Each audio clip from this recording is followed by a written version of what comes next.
രാവിലെ തന്നെ ഒരു നല്ല കാഴ്ചയോടുകൂടി ആരംഭിക്കാം. ഇത്തവണയും മധ്യവേനൽ അവധി ആഘോഷമാക്കാൻ ഇടുക്കിയിലേക്ക് എത്തിയ സഞ്ചാരികളുടെ ഇഷ്ടയിടം വാഗമൺ തന്നെയാണ്. മൊട്ടക്കുന്നുകളുടെ കാഴ്ചകൾക്കൊപ്പം സാഹസിക വിനോദസഞ്ചാര സാധ്യതകളുമാണ് വാഗമണിനെ സഞ്ചാരികളുടെ പ്രിയപ്പെട്ട ഇടമാക്കുന്നത്. വാഗമൺ കാഴ്ചകൾക്ക് കൂടുതൽ അഴക് വിരിച്ച് ഈ മാസം 11 വരെ ഫ്ലവർ ഷോയും നടക്കും.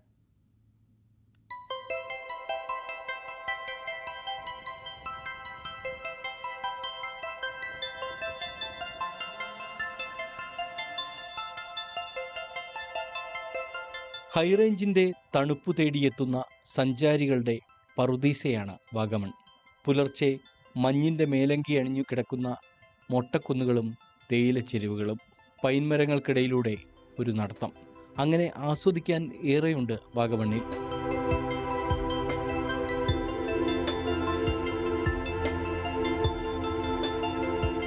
കണ്ണാടിപ്പാലമാണ് വാഗമൺ കാഴ്ചകളിൽ സഞ്ചാരികളെ ഏറെ ആകർഷിക്കുന്നത്.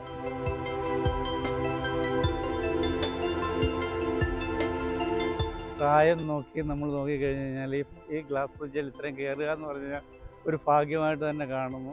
ഇത് നല്ലൊരു സംരംഭമാണ്. കൊച്ചു കുട്ടികൾക്ക് തൊട്ട് വലിയ കുട്ടികൾക്ക് വരെ, അല്ലെങ്കിൽ വലിയ പ്രായമായവർക്ക് വരെ ശരിക്കും എൻജോയ് ചെയ്യാവുന്ന ഏറ്റവും നല്ലൊരു സംവിധാനമാണ് വാഗമണ്ണ് ഒരുക്കിയിരിക്കുന്നത്. ഇതൊരുക്കിയ എല്ലാവർക്കും പ്രത്യേകിച്ച് അഭിനന്ദനങ്ങൾ നൽകുന്നു. സ്കൈ സൈക്ലിംഗ്, റോക്കറ്റ് ഇജക്ടർ, സ്വിപ്പ് ലൈൻ, സ്കൈ റോളർ തുടങ്ങി ഒന്ന് പറന്ന് കാഴ്ചകൾ കാണാൻ പാരാഗ്ലൈഡിംഗ് ഉൾപ്പെടെ സാഹസിക സഞ്ചാരികളെ ആകർഷിക്കുന്ന നിരവധി ആക്ടിവിറ്റികൾ വാഗമണിൽ ഉണ്ട്.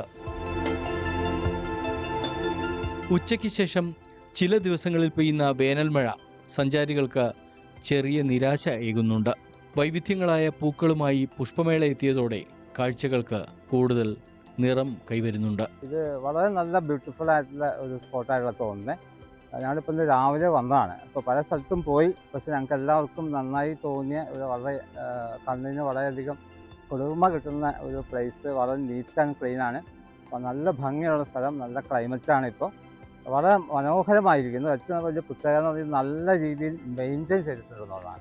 വേനലവധിക്കാലം അവസാനിക്കാറാകുന്നതോടെ വീണ്ടും തിരക്ക് വർദ്ധിക്കും. ന്യൂസ് 18 ഇടുക്കി. ഇപ്പോൾ വാഗമണ്ണിലെത്തിയ ഫ്ലവർ ഷോയും കാണാം. ഇനി പത്തനംതിട്ടയിലുള്ളവർക്ക് ഒരു ചെറിയ ട്രിപ്പാണ് ആഗ്രഹമെങ്കിൽ അതിന് പറ്റിയൊരു സ്ഥലമുണ്ട്. വേനലിൽ സഞ്ചാരികൾക്ക് ആശ്വാസമാവുകയാണ് പത്തനംതിട്ട കോന്നിയിലെ മണ്ണീറ വെള്ളച്ചാട്ടം. പ്രകൃതി ഒരുക്കിയ വെള്ളച്ചാട്ടത്തിലുള്ള കുളിയും കാടിന്റെ ഭംഗി ആസ്വദിക്കാനുമാണ് സഞ്ചാരികൾ ഇവിടെ എത്തുന്നത്. അവധിക്കാലമായതിനാൽ സ്വദേശികളും വിദേശികളും അടക്കം നിരവധി പേരാണ് ഇവിടേക്ക് ദിവസവും വന്നു പോകുന്നത്.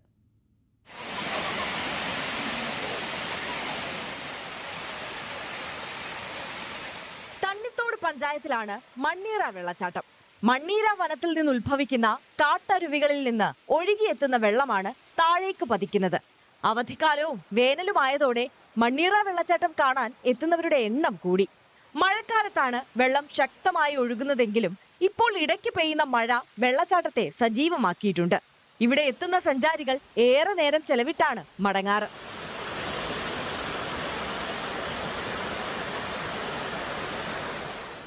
നിന്നും 8 കിലോമീറ്റർ വനത്തിലൂടെ സഞ്ചരിച്ചാൽ മണ്ണീറ വെള്ളച്ചാട്ടത്തിൽ എത്തിച്ചേരാം. പാറക്കെട്ടുകളിലൂടെ താഴേക്ക് പതിക്കുന്ന വെള്ളച്ചാട്ടത്തിലെ കുളിയും മനോഹര കാഴ്ചയും സഞ്ചാരികളെ ആകർഷിക്കുന്നതാണ്. ഇവിടെ ഒത്തിരി നല്ല മനോഹരമായിട്ടുള്ള ഒരു സ്ഥലമാണ്. ഞങ്ങളുടെ കസിൻസ് ഇവിടെ ജസ്റ്റ് അടുത്തായിട്ട് സ്റ്റേ ചെയ്യുന്നുണ്ട്. അപ്പോൾ ഞങ്ങൾ വെക്കേഷന് വരുമ്പം മെയിൻലി പ്രിഫർ ചെയ്യും ഇവിടെ വരാൻ. കാരണം കുഞ്ഞുങ്ങൾ ഖത്തറിൽ നിൽക്കുമ്പോൾ തന്നെ പറയും ഇവിടെ വരുമ്പോൾ ഇവിടെ വരണം, വെള്ളച്ചാട്ടം കാണണം. അങ്ങനെ ഇവിടെ വന്നു കുഞ്ഞുങ്ങൾ ശരിക്കും എൻജോയ് ചെയ്യുന്നുണ്ട്. ഇവിടെ അടിസ്ഥാന സൗകര്യം ഒരുക്കാൻ പഞ്ചായത്ത് മുൻകൈ എടുത്തിട്ടുണ്ട്. പത്തനംതിട്ട തന്നെ എനിക്ക് തോന്നുന്നു ഒരു വൺ ഓഫ് ദ ബെസ്റ്റ് ലൊക്കേഷനാണ്. എവറി ഇയർ ഞങ്ങൾ മറക്കാതെ ഇവിടെ വരാറുണ്ട്. കുട്ടികളും മുതിർന്നവരും അടങ്ങുന്ന ചെറു സംഘങ്ങൾ എപ്പോഴും സജീവമാണ്.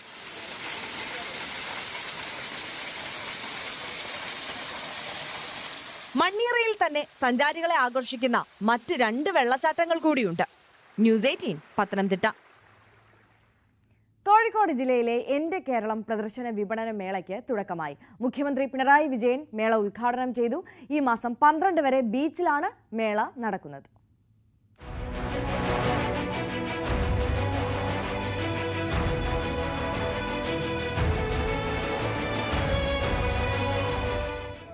പിണറായി മന്ത്രിസഭയുടെ 4ാം വാർഷികാഘോഷത്തോടനുബന്ധിച്ചാണ് എന്റെ കേരളം പ്രദർശന വിപണന മേള നടക്കുന്നത്. മേളയുടെ ഭാഗമായി 10 ദിവസം സാംസ്കാരിക പരിപാടികളും സെമിനാറുകളും നടക്കും. കരിയർ ആപ്റ്റിറ്റ്യൂഡ് ടെസ്റ്റ്, യുവപ്രതിഭാ സംഗമം, കലാകായിക അഭ്യാസ പ്രകടനങ്ങൾ എന്നിവ മേളയുടെ മാറ്റുകൂട്ടും. വിവിധ വകുപ്പുകൾ നൽകുന്ന സേവനങ്ങളും നടപ്പിലാക്കിയ വികസന പ്രവർത്തനങ്ങളും കുടുംബശ്രീ സംരംഭകരുടെ വിവിധ പ്രവർത്തനങ്ങളും ഉൽപ്പന്നങ്ങളും ജനങ്ങൾക്ക് അടുത്തറിയാനും മേള അവസരമൊരുക്കും. മേളയുടെ ഉദ്ഘാടനം മുഖ്യമന്ത്രി പിണറായി വിജയൻ ഓൺലൈനായി നിർവഹിച്ചു. പ്രദർശന വിപണന മേളയും സരസ് മേളയും ഉദ്ഘാടനം നിർവഹിച്ചതായി ഒന്നുകൂടി അറിയിച്ചുകൊണ്ട് അവസാനിപ്പിക്കുന്നു. നിങ്ങൾക്ക് എന്റെ സ്നേഹാഭിവാദനം. പൊതുമരാമത്ത് ടൂറിസം വകുപ്പ് മന്ത്രി മുഹമ്മദ് റിയാസ് അധ്യക്ഷനായിരുന്നു. സാധാരണ മനുഷ്യർ ആഗ്രഹിച്ച ഒട്ടേറെ പദ്ധതികൾ ഓരോ ഇടത്തും നമുക്ക് സാധ്യമാക്കാനായി ഓരോ നിയോജക മണ്ഡലത്തിലും എടുത്തു പറയാൻ സാധിക്കുന്ന രീതിയിലേക്കുള്ള പദ്ധതികൾ നമുക്ക് കാണാൻ വേണ്ടി സാധിക്കും. എല്ലാ മേഖലകളെയും സ്പർശിക്കുന്ന പദ്ധതികൾ നടപ്പിലാക്കി എന്നുള്ളതാണ് ഏറ്റവും വലിയ സവിശേഷത. എല്ലാ ജനവിഭാഗങ്ങളിലും വികസനം എത്തിക്കുവാൻ അതിലൂടെ സർക്കാരിന് സാധിച്ചു. വനമന്ത്രി A.K. Saseendran, collector Snehil Kumar Singh, mayor Beena Philip തുടങ്ങിയവർ പരിപാടിയിൽ പങ്കെടുത്തു. മേളയ്ക്കായി കോഴിക്കോട് കടപ്പുറത്ത് വലിയ പവലിയനാണ് ഒരുക്കിയിരിക്കുന്നത്. വിവിധ സർക്കാർ വകുപ്പുകൾ, ഏജൻസികൾ, സംസ്ഥാനത്തിന്റെ വിവിധ ഭാഗങ്ങളിൽ നിന്നുള്ള കുടുംബശ്രീ യൂണിറ്റുകൾ, വിവിധ സംസ്ഥാനങ്ങളിൽ നിന്നുള്ള സംരംഭകർ തുടങ്ങിയവർ മേളയിൽ പങ്കെടുക്കും. 50 ഭക്ഷണ സ്റ്റാളുകളും ഭക്ഷണം കഴിക്കാനുള്ള ഇടങ്ങളും ഉൾപ്പെടെ 20,000-ലേറെ ചതുരശ്ര അടിയിലൊരുക്കിയ പന്തലിലാണ് ഭക്ഷ്യമേള നടക്കുക. ഇതിൽ 15 സ്റ്റാളുകൾ ഇതര സംസ്ഥാനങ്ങളിൽ നിന്നുള്ളവയാണ്. മേളയുടെ ഭാഗമായി ഓരോ ദിവസവും വ്യത്യസ്ത കലാപരിപാടികളും അരങ്ങേറും. ന്യൂസ് 18 കോഴിക്കോട്.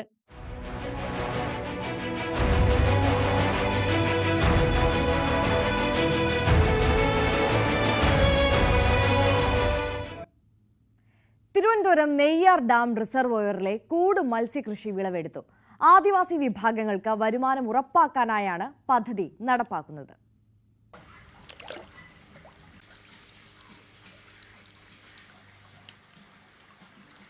നെയ്യാർ റിസർവോയറിന് സമീപത്ത് താമസിക്കുന്ന ആദിവാസികളുടെ വരുമാനം ഉറപ്പാക്കുകയാണ് ലക്ഷ്യം. ഗുണമേന്മയുള്ള മത്സ്യം ജനങ്ങളിൽ എത്തിക്കാൻ വേണ്ടിയാണ് മത്സ്യക്കൂട് പദ്ധതി നടപ്പാക്കുന്നത്. പദ്ധതിയുടെ തുടക്കത്തിൽ വനം വകുപ്പിന്റെ അനുമതിക്ക് തടസ്സങ്ങൾ ഉണ്ടായിരുന്നുവെങ്കിലും തുടർ ചർച്ചകളിലൂടെ അവ പരിഹരിച്ചു. മത്സ്യവകുപ്പിന് കീഴിലുള്ള agency for development of aquaculture Kerala എന്ന സ്ഥാപനം മുഖേനയാണ് ഈ പദ്ധതി നടപ്പിലാക്കുന്നത്. പദ്ധതി പ്രദേശങ്ങൾ വന്യജീവി സംരക്ഷണ നിയമപ്രകാരമുള്ള സംരക്ഷിത മേഖലയായതിനാൽ വനം വകുപ്പിന്റെ കൂടെ അനുമതിയോടെയാണ് നടപടികൾ. ആദ്യം ആരംഭിച്ച യൂണിറ്റ് എന്ന നിലയിൽ നെയ്യാറിൽ പരീക്ഷണം നടത്തിയ ശേഷമാണ് ഇടുക്കി പീച്ചി റിസർവോയറുകളിൽ പദ്ധതി നടപ്പിലാക്കിയത്. ഈ പദ്ധതി പ്രകാരം തിരഞ്ഞെടുത്ത 14 ഗുണഭോക്താക്കൾക്ക് കേജ് മാനേജ്മെന്റ്, കരിമീൻ, വരാൽ എന്നീ മത്സ്യങ്ങളുടെ പരിപാലനത്തെപ്പറ്റിയും പരിശീലനം നൽകിയിരുന്നു. നെയ്യാർ റിസർവോയറിൽ നടത്തിയ പഠനങ്ങളുടെ അടിസ്ഥാനത്തിലാണ് കരിമീൻ, വരാൽ എന്നീ മത്സ്യങ്ങൾ വളർത്താൻ തീരുമാനിക്കുന്നത്. 1 കിലോ കരിമീനിന് 450 രൂപയും 1 കിലോ വരാലിന് 350 രൂപയുമാണ് നിശ്ചയിച്ചിരിക്കുന്ന വില. ന്യൂസ് 18 നെയ്യാർ. ഇപ്പോൾ ഇലക്ട്രിക് വാഹനങ്ങളുടെയൊക്കെ ഒരു കാലമാണല്ലേ. അപ്പോൾ വൈദ്യുതിയിലും പെട്രോളിലും ഒരേപോലെ പ്രവർത്തിക്കുന്ന ഒരു ഓട്ടോറിക്ഷയാണ് നമ്മളിനി കാണാൻ പോകുന്നത്. ഈ ഓട്ടോറിക്ഷ നിർമ്മിച്ചിരിക്കുന്നത് കോതമംഗലം എംബിറ്റ്സ് എഞ്ചിനീയറിംഗ് കോളേജിലെ വിദ്യാർത്ഥികളാണ്. അവരുടെ അവസാന വർഷ ഇലക്ട്രിക്കൽ ആൻഡ് ഇലക്ട്രോണിക്സ് എഞ്ചിനീയറിംഗ് വിദ്യാർത്ഥികൾ കോഴ്സിന്റെ പ്രൊജക്ടിന്റെ ഭാഗമായിട്ടാണ് ഈ ഹൈബ്രിഡ് ഓട്ടോറിക്ഷ രൂപകൽപ്പന ചെയ്തിട്ടുള്ളത്. നമുക്ക് കണ്ടിട്ട് വരാം. പെട്രോൾ എഞ്ചിനിൽ പ്രവർത്തിക്കുന്ന ഓട്ടോറിക്ഷയിൽ 1 കിലോവാട്ടിന്റെ BLDC മോട്ടോർ പ്രത്യേകമായി ഘടിപ്പിച്ചാണ് വിദ്യാർത്ഥികൾ ഹൈബ്രിഡ് ഓട്ടോറിക്ഷ തയ്യാറാക്കിയിരിക്കുന്നത്. മോട്ടോർ പ്രവർത്തിക്കുന്നതിനായി 60H 4 ബാറ്ററികളും അതിന്റെ കൺട്രോളറുമാണ് ഘടിപ്പിച്ചിരിക്കുന്നത്. ഒരേ സമയം പെട്രോളിലും വൈദ്യുതിയിലും ഈ വാഹനം ഓടിക്കാൻ കഴിയും. കൂടാതെ ബാറ്ററിയുടെ ചാർജ് കഴിയുന്ന സമയങ്ങളിൽ പെട്രോളിൽ മാത്രമായും ഉപയോഗിക്കാൻ കഴിയും. ഇതിനുവേണ്ടി പ്രത്യേക സംവിധാനം വിദ്യാർത്ഥികൾ വണ്ടിയിൽ ഒരുക്കിയിട്ടുണ്ട്. വൈദ്യുതിയിൽ മാത്രം ഉപയോഗിക്കുകയാണെങ്കിൽ 60 മുതൽ 80 കിലോമീറ്റർ വരെ ദൂരം സഞ്ചരിക്കാൻ കഴിയുമെന്ന് വിദ്യാർത്ഥികൾ അവകാശപ്പെടുന്നു. 40 കിലോമീറ്ററാണ് പരമാവധി വേഗത. കൂടാതെ പെട്രോളിന്റെ ഉപയോഗം കുറയ്ക്കാൻ കഴിയുന്നതിനാൽ പ്രകൃതി സൗഹൃദമായ യാത്ര ഈ വാഹനം ഉറപ്പുതരുമെന്നും വിദ്യാർത്ഥികൾ പറഞ്ഞു. അറ്റ് എ ടൈം പെട്രോളിലോ അല്ലെങ്കിൽ ഇലക്ട്രിസിറ്റിയിലോ നമുക്ക് വണ്ടി ഡ്രൈവ് ചെയ്യാൻ പറ്റും. അങ്ങനെ ചെയ്യുന്നതിൻ്റെ ഗുണം എന്ന് പറഞ്ഞു കഴിഞ്ഞാൽ ഒരു റേഞ്ച് ഒരു 50 കിലോമീറ്റർ റേഞ്ചിൽ കിട്ടുന്ന വണ്ടിക്ക് അതൊരു 80 മുതൽ ഒരു 90 കിലോമീറ്റർ വരെ അതിൻ്റെ റേഞ്ച് എക്സ്റ്റെൻഡ് ചെയ്യാനായിട്ട് സാധിക്കും. ഇപ്പോൾ ഒരു സ്റ്റാർട്ട് ചെയ്യുന്ന സമയത്തിൽ നമുക്ക് വേണമെങ്കിൽ ഇലക്ട്രിക്കൽ അല്ലെങ്കിൽ പെട്രോളിൽ സ്റ്റാർട്ട് ചെയ്തുകൊണ്ട് അവരുടെ കൺവീനിയൻസ് അനുസരിച്ച് കയറ്റം നിരപ്പ് അനുസരിച്ച് ഷിഫ്റ്റ് ചെയ്ത് വണ്ടി കൺവീനിയൻറ്റ് ഓടിക്കാൻ സാധിക്കും ഒരു ഡിസൈനിലൂടെ. ഡോക്ടർ അരുൺ എൽദോ ഏലിയാസിന്റെ മേൽനോട്ടത്തിൽ മാനേജ്മെന്റ് ധനസഹായത്തോടെയാണ് 1 ലക്ഷം രൂപ ചെലവഴിച്ച് വാഹനം പൂർത്തിയാക്കിയത്. ഹൈബ്രിഡ് ഓട്ടോയുടെ ഫ്ളാഗ് ഓഫ് സാങ്കേതിക ശാസ്ത്ര സർവകലാശാല vice chancellor doctor K Sivaprasad നിർവഹിച്ചു. ന്യൂസ് 18 കോതമംഗലം. ഇടുക്കിയിൽ ഖാദി ബോർഡിന്റെ ഉടമസ്ഥതയിലെ തൊഴിൽ പരിശീലന കേന്ദ്രവും ഉപകരണങ്ങളും തുരുമ്പെടുത്ത് നശിക്കുകയാണ്. എന്തായാലും ഈ കേന്ദ്രത്തിലെ ഈ അനുബന്ധ സാധനങ്ങളും എല്ലാം തുരുമ്പെടുത്ത് നശിക്കുന്ന സാഹചര്യത്തിൽ യന്ത്രങ്ങൾ മാറ്റി ഈ കെട്ടിടം മറ്റ് ആവശ്യങ്ങൾക്ക് ഉപയോഗപ്പെടുത്താൻ അനുവദിക്കണമെന്നാണ് നാട്ടുകാരുടെ ആവശ്യം. തദ്ദേശീയരായ വനിതകൾക്ക് തൊഴിൽ ലക്ഷ്യമിട്ടാണ് ജില്ലാ പഞ്ചായത്ത് ഇടുക്കി പഴയ വിടുതി കുരിശുംപടിയിൽ ഖാദി ബോർഡിന്റെ നേതൃത്വത്തിൽ 2 കെട്ടിടമടക്കമുള്ള സംവിധാനങ്ങൾ സ്ഥാപിച്ചത്. നൂൽക്കൽ, തേനീച്ച വളർത്തൽ എന്നിവയിലായിരുന്നു പരിശീലനം കഴിഞ്ഞ വനിതകൾക്ക് ഇവിടെ തന്നെ നൂൽക്കൽ ജോലിയും നൽകിയിരുന്നു. എന്നാൽ വേണ്ട രീതിയിലുള്ള വരുമാനം ഇതിൽ നിന്നും ലഭ്യമാകാതെ വന്നതോടെ തൊഴിലാളികൾ ഈ മേഖല ഉപേക്ഷിച്ച് മറ്റു മേഖലകളിലേക്ക് മാറി. ഇതോടെ കേന്ദ്രത്തിന്റെ പ്രവർത്തനം അവതാളത്തിലായി. പിന്നീട് വർഷങ്ങളോളം അടഞ്ഞുകിടന്ന സ്ഥാപനം വീണ്ടും ജില്ലാ പഞ്ചായത്ത് ഇടപെട്ട് ലക്ഷങ്ങൾ മുടക്കി പുനരാരംഭിച്ചെങ്കിലും ഇതും കുറച്ചു നാളുകൾക്ക് ശേഷം നിലച്ചു. തുരുമ്പെടുത്ത് പ്രവർത്തനരഹിതമായ യന്ത്രങ്ങൾ എടുത്തുമാറ്റി. കെട്ടിടം നവീകരിച്ച് മറ്റെന്തെങ്കിലും പ്രവർത്തനങ്ങൾക്കായി വിട്ടു നൽകണമെന്നാണ് നാട്ടുകാരുടെ ആവശ്യം. കെട്ടിടവും നശിച്ചുകൊണ്ടിരിക്കുകയാണ്. അതുപോലെ തന്നെ ഇപ്പോൾ ഈ കെട്ടിടം നാട്ടുകാർക്കൊരു ബാധ്യതയായി മാറിയിരിക്കുകയാണ്. സാമൂഹിക വിരുദ്ധരുടെ ശല്യം കൂടിക്കൂടി വരികയാണ്. അതുകൊണ്ട് ഇവിടെയുള്ള യന്ത്രസാമഗ്രികൾ എടുത്തു മാറ്റി മറ്റെന്തെങ്കിലും ആവശ്യങ്ങൾക്കായി സാധനം തുറന്നു കൊടുക്കണമെന്നാണ് നാട്ടുകാർ നല്ല പറയാനുള്ളത്. കെട്ടിടത്തിന്റെ ജനൽ ചില്ലുകളും വാതിലുകളും സാമൂഹ്യ വിരുദ്ധർ നശിപ്പിച്ച നിലയിലാണ്. ലക്ഷങ്ങൾ വില വരുന്ന നൂൽക്കൽ യന്ത്രങ്ങൾ തുരുമ്പെടുത്ത് നാശത്തിന്റെ വക്കിലാണ്. കെട്ടിടം യുവാക്കൾക്ക് ഒത്തുകൂടാനായി ക്ലബിനായി വിട്ടു നൽകണമെന്നാവശ്യപ്പെട്ട് യുവജന സംഘടനാ നേതാക്കൾ ജില്ലാ പഞ്ചായത്തിനെ സമീപിച്ചെങ്കിലും ഫലമുണ്ടായില്ല. ന്യൂസ് 18 ഇടുക്കി. 4 മാസമായി ശമ്പളമില്ലാതെ പ്രയാസത്തിലാണ് ഇടുക്കി പീരുമേട് പോപ്സ് തേയിലത്തോട്ടത്തിലെ തൊഴിലാളികൾ. ഏതു സമയവും തോട്ടം അടച്ചുപൂട്ടുമെന്ന ആശങ്കയിലുമാണ് 1500ഓളം തൊഴിലാളികൾ കഴിയുന്നത്. വണ്ടിപ്പെരിയാർ, പീരുമേട് പഞ്ചായത്തുകളിൽ പ്രവർത്തിക്കുന്ന പ്രമുഖ തേയിലത്തോട്ടമാണ് പോപ്സ് ഗ്രൂപ്പിന്റേത്. ഇവിടുത്തെ 1500ഓളം തൊഴിലാളികളാണ് 4 മാസമായി ശമ്പളമില്ലാതെ കഷ്ടപ്പെടുന്നത്. ഈ മേഖലയിലെ വൻകിട തേയിലത്തോട്ടങ്ങളെല്ലാം പോപ്സ് ഗ്രൂപ്പിന്റേതാണ്. അതുകൊണ്ട് തന്നെ തോട്ടം മേഖലയാകെ കടുത്ത സാമ്പത്തിക പ്രതിസന്ധി നേരിടുകയാണ്. തൊഴിലാളി യൂണിയനുകളുമായി നടത്തിയ ചർച്ചയിൽ 1 മാസത്തെ ശമ്പളം ഏപ്രിൽ 15-ന് മുൻപായി നൽകാമെന്ന് തോട്ടമുടമ ഉറപ്പു നൽകി. എന്നാൽ തൊഴിലാളികളുടെ അക്കൗണ്ടുകളിൽ 15 ദിവസത്തെ ശമ്പളമാണ് എത്തിയത്. ഇതോടെ തൊഴിലാളികളുടെ എല്ലാ പ്രതീക്ഷകളും അസ്തമിച്ചു. 5 മാസമായി ശമ്പളം കൊടുത്തിട്ട് ഭയങ്കര ബുദ്ധിമുട്ടാണ്. ആൾക്കാരെല്ലാം വെളിയിലാണ് പണിക്ക് പോകുന്നത്. എസ്റ്റേറ്റിൽ മൊത്തം കൊളിഞ്ഞ് ഒത്തിരി വളർന്ന് കിടക്കുക. എല്ലാ കാട്ടിലും കൊളിഞ്ഞുണ്ട്. ഞങ്ങൾക്ക് ജീവിക്കാനുള്ള മാർഗ്ഗം ഇല്ല. അതുകൊണ്ട് ഞങ്ങൾ വെളിയിൽ പണിക്ക് പോവുക. മാനേജ്മെൻറ്റ് പറയുന്നത് ഇന്ന് മിനിഞ്ഞാന്ന് ഒരു ചർച്ച ഉണ്ടായിരുന്നു. അതിലെല്ലാം അളച്ച് പിരിഞ്ഞ് പോയി എന്ന് പറഞ്ഞ് അതുമാത്രമേ ഞങ്ങൾക്ക് അറിയത്തുള്ളൂ. പോപ്സ് ഗ്രൂപ്പിന്റെ മഞ്ജുമല, ഗ്രാമ്പി, തേങ്ങാക്കല്ല് ഫാക്ടറികൾ അടച്ചിട്ടിരിക്കുകയാണ്. നിത്യച്ചെലവിനായി പോലും തൊഴിലാളികൾ ഏറെ ബുദ്ധിമുട്ടുന്നു. ആഴ്ചയിൽ ലഭിക്കുന്ന ചെലവ് കാശ് 300 രൂപയാണ്. ഇതുകൊണ്ട് വേണം 4-5 അംഗങ്ങളുള്ള കുടുംബം കഴിയാൻ. തോട്ടം അടച്ചുപൂട്ടുമെന്ന സൂചന കൂടി വന്നതോടെ കടുത്ത ആശങ്കയിലാണ് തൊഴിലാളികൾ. ന്യൂസ് 18 ഇടുക്കി.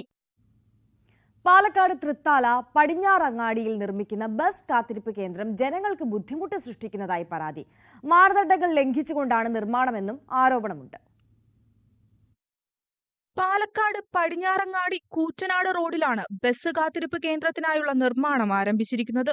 പൊതുമരാമത്ത് റോഡ് കുത്തിപ്പൊളിച്ച് താബൂക്ക് കൊണ്ട് അടിത്തറ നിർമ്മിച്ചതോടെ വലിയ അപകടങ്ങൾക്കാണ് വഴിവെക്കുന്നത്. ഇതോടെ കാൽനട യാത്രക്കാരും വലിയ ബുദ്ധിമുട്ടാണ് അനുഭവിക്കുന്നത്.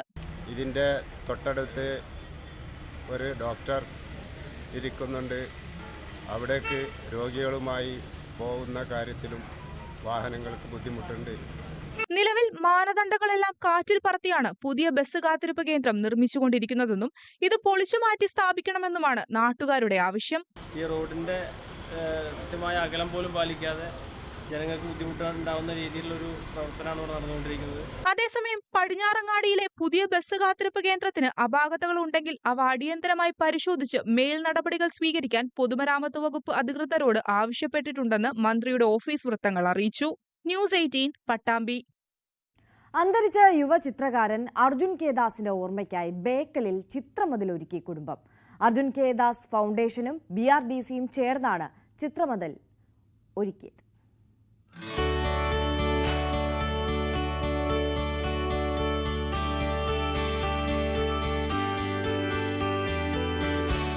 അഹമ്മദാബാദിലെ നാഷണൽ ഇൻസ്റ്റിറ്റ്യൂട്ട് ഓഫ് ഡിസൈനിലെ ആനിമേഷൻ ആൻഡ് ഫിലിം ഡിസൈനിലെ വിദ്യാർത്ഥിയായിരുന്നു അർജുൻ കെ ദാസ്.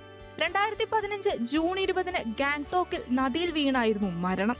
അകാലത്തിൽ നഷ്ടമായ അർജുന്റെ ഓർമ്മയ്ക്കായാണ് ടൂറിസം കേന്ദ്രമായ ബേക്കലിൽ ചിത്രമതിലൊരുക്കിയത്. കാസർഗോഡിന്റെ ചരിത്രവും പൈതൃകവും ഉൾക്കൊള്ളുന്നതാണ് ചിത്രമതിൽ. അർജുൻ കെ ദാസിന്റെ കുടുംബവും അർജുൻ കെ ദാസ് ഫൗണ്ടേഷനും BRDCയുമായി ചേർന്നാണ് ചിത്രമതിലൊരുക്കിയത്. അർജുന്റെ സഹപാഠികളായിരുന്ന 10ഓളം ചിത്രകാരന്മാർ ചേർന്നാണ് ചിത്രങ്ങൾ വരച്ചത്. ചിത്രകലാകാരനും NID സ്റ്റുഡൻറ്റുമായി എൻ്റെ മകൻ മരണപ്പെട്ടിട്ട് 10 വർഷമായി. അപ്പോൾ അവൻ്റെ ഓർമ്മകളെ നിലനിർത്താൻ വേണ്ടിയിട്ട് ഞങ്ങൾ ഈ ചെറിയ കാര്യങ്ങളിലേക്ക് ഒരുപാട് കാര്യങ്ങൾ ചെയ്തു വരുന്നുണ്ട്. അപ്പോൾ മകൻ്റെ ഒരു കാര്യമാണ് ഈ ചിത്രമതിലുകൾ എന്നുള്ളത്. ഈ പെയിൻറ്റ് വാളുവാൻ പല രാജ്യത്ത് പല സ്ഥലങ്ങളിലും നടത്തിയിട്ടുണ്ട്. അപ്പം ഞങ്ങളിപ്പം അതിൻ്റെ ഓർമ്മക്കായിട്ട് ഇപ്പം കാസർഗോഡ് നടത്തി വരികയാണ്. മോൻ്റെ ഓർമ്മയ്ക്കാണ് ചെയ്യുന്നത്. മോൻ്റെ പിറന്നാൾ ദിനം അവൻ ഏറ്റവും ഇഷ്ടപ്പെട്ട് ചുമർ ചിത്രം ചെയ്യുകയാണ്. അപ്പോൾ അവൻ രാജ്യത്തിൻ്റെ പല ഭാഗങ്ങളിൽ ചുമർ ചിത്രം ചെയ്തിട്ടുണ്ട് കൂട്ടുകാരൻ്റെ കൂടെ. അപ്പോൾ ആ കൂട്ടുകാരും ചിത്രകലാ വിദ്യാർത്ഥികളും NID സ്റ്റുഡൻസും എല്ലാം കൂടെ ഒരു 10ഓളം കുട്ടികൾ ഇപ്പം ബേക്കൽ പാർക്കിൽ ചുമർ ചിത്രം ചെയ്യുകയാണ്. CH കുഞ്ഞമ്പു MLA ചിത്രമതിൽ നാടിന് സമർപ്പിച്ചു. GS Pradeep, Lalithakala Akademi chairman Aby N Joseph തുടങ്ങി നിരവധി പ്രമുഖർ പങ്കെടുത്തു. കോഴിക്കോടിന്റെ ചരിത്രവുമായി ബന്ധപ്പെട്ട് നേരത്തെ സരോവരം പാർക്കിലും ചിത്രം വരച്ചിരുന്നു. ടെലിസ്കോപ്പിലൂടെ നോക്കുന്ന വാസ്കോഡഗാമയുടെ ചിത്രം വരയ്ക്കണമെന്നത് അർജുന്റെ ആഗ്രഹമായിരുന്നു. ഇതാണ് സുഹൃത്തുക്കൾ ചേർന്ന് നിറവേറ്റിയത്. കണ്ണൂർ റെയിൽവേ സ്റ്റേഷനിലും അർജുന്റെ ഓർമ്മകൾ തുടിക്കുന്ന ചിത്രം സഹപാഠികൾ ഒരുക്കിയിട്ടുണ്ട്. പോലീസ് ഓഫീസറായിരുന്ന മോഹൻദാസിന്റെയും ആരോഗ്യവകുപ്പ് ജീവനക്കാരിയായിരുന്ന കരുണയുടെയും മകനാണ് Arjun. News 18 Kasaragod. Janasree mission Kayamkulam block യൂണിറ്റിന്റെ നേതൃത്വത്തിൽ നേതൃത്വ ക്യാമ്പ് സംഘടിപ്പിച്ചു. കായംകുളം പുതുപ്പള്ളി തണ്ണീർ വനത്തിൽ നടന്ന ക്യാമ്പിന്റെ ഉദ്ഘാടനം ജനശ്രീ മിഷൻ ആലപ്പുഴ ജില്ലാ ചെയർമാൻ KK നൌഷാദ് നിർവഹിച്ചു. ബ്ലോക്ക് ചെയർമാൻ AM കബീർ അധ്യക്ഷനായി. ജില്ലാ secretary doctor baby Kamalam, treasurer V Raju, കേന്ദ്ര സമിതി അംഗം PS Prasannakumar, secretary C Ammini എന്നിവർ നേതൃത്വം നൽകി.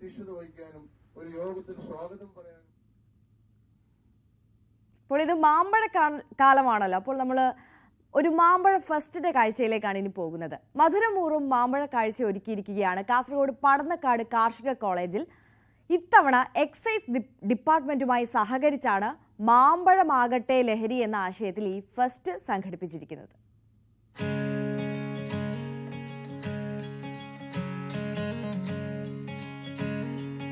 പടന്നക്കാട് കാർഷിക കോളേജിലാണ് മലബാർ മാംഗോ ഫെസ്റ്റ്. ഇത്തവണ എക്സൈസ് വകുപ്പ് വിമുക്തിയുമായി സഹകരിച്ച് മാമ്പഴമാകട്ടെ ലഹരി എന്ന ആശയത്തിലാണ് ഫെസ്റ്റ് നടത്തുന്നത്. മേളയിൽ മാമ്പഴ ഇനങ്ങളായ ചക്കരക്കുട്ടി, അൽഫോൻസോ, ഹിമാപസന്ത്, കാലാപ്പാടി, കേസർ, മൽഗോവ, മാണിക്യം, മല്ലിക, ബെങ്കനപ്പള്ളി, സിന്ദൂരം, നീലം തുടങ്ങിയവയാണ് വിൽപ്പനയ്ക്കായി ഒരുക്കിയിരിക്കുന്നത്. ആദ്യ 2 ദിവസം കൊണ്ട് 2 ടണ്ണോളം മാങ്ങകളാണ് വിറ്റുപോയത്. ഇത്തവണ നമ്മൾ പുതുതായി കൊണ്ടുവന്ന ഒരുപാട് നൂതന കൃഷി രീതികൾ കർഷകരിലോട്ട് എത്തിക്കാൻ ശ്രമിക്കുന്നുണ്ട്. അതോടൊപ്പം തന്നെ ഇത്തവണത്തെ മുഖ്യ ആകർഷണമായ ഹിമാംപസന്ത്, ബങ്കനപ്പള്ളി എന്നിവയും നമ്മൾ കുറച്ചുകൂടി അധികമായി ഒരുക്കിയിട്ടുണ്ട്, നാട്ടുകാർക്ക് കൂടുതൽ അവൈലബിൾ ആവാൻ വേണ്ടിയിട്ട്.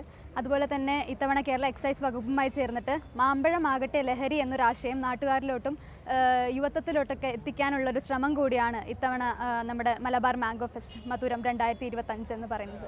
ബങ്കനപ്പള്ളി, പഞ്ചവർണം, കുറ്റ്യാട്ടൂർ, നടശാല, ഹിമാപസന്ത് തുടങ്ങിയവയ്ക്ക് ആവശ്യക്കാർ ഏറെയാണ്.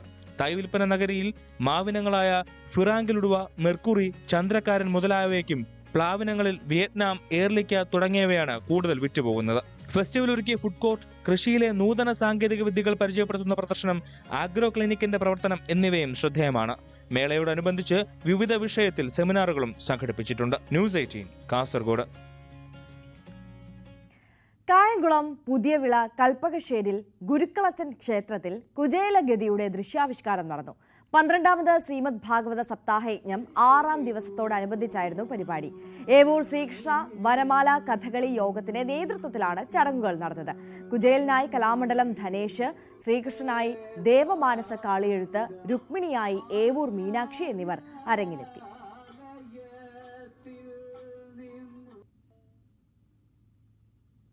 കൊട്ടാരക്കര മഹാഗണപതി ക്ഷേത്രത്തിലെ മേട തിരുവാതിര മഹോത്സവം സമാപിച്ചു. പഞ്ചവാദ്യവും ഗണേശ രഥവും നിശ്ചല ദൃശ്യങ്ങളും അങ്ങനെ ഘോഷയാത്രയായിട്ടാണ്, വലിയ ആഘോഷമായിട്ടാണ് ഈ മേട തിരുവാതിര ഉത്സവം സമാപിച്ചത്. 11 ദിവസം നീണ്ടുനിന്ന ഉത്സവം ആറാട്ടോടെ കൊടിയിറങ്ങുന്നത് കാണാൻ വൻ തിരക്കായിരുന്നു.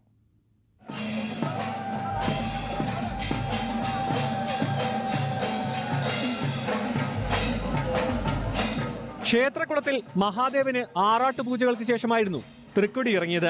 ക്ഷേത്രം തന്ത്രി തരണല്ലൂർ ഗോവിന്ദൻ നമ്പൂതിരിപ്പാടിന്റെയും മേൽശാന്തി രതീഷ് കുമാർ, കീഴ്ശാന്തി നാരായണൻ നമ്പൂതിരി എന്നിവരുടെ നേതൃത്വത്തിലായിരുന്നു ചടങ്ങുകൾ.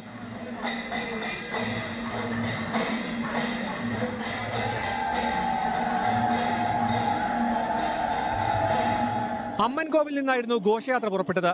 കഥകളിയും വിവിധ പുരാണ വേഷങ്ങളും പൂക്കാവടിയും നൃത്തരൂപങ്ങളും ചെണ്ടമേളങ്ങളും ഫ്ലോട്ടുകളുമൊക്കെ മിഴിവേകി.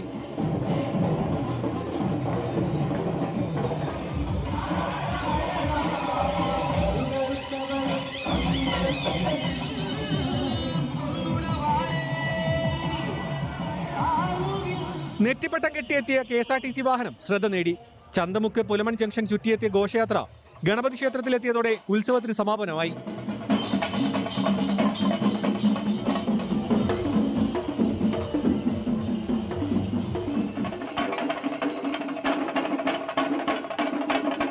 ന്യൂസ് 18 കൊട്ടാരക്കര.